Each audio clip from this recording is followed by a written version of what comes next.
Hi guys, last week I did not do weekly analysis. Sorry for that, guys. So I am back. The week before that I did one and we hit our bearish target. So guys, for next week, guys, as long as the price stays above 1.35463, guys, we are bullish.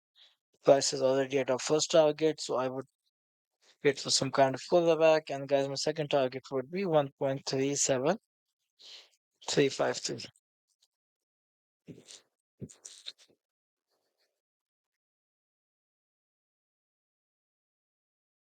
You could drop down to the 4H. Yep, that is the story going on the 4H as well. So there's nothing to add here, guys. I'm very tired, guys.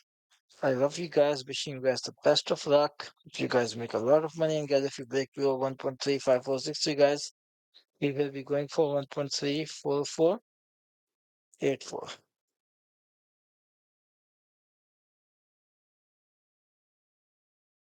So take care, guys, and see you guys next week.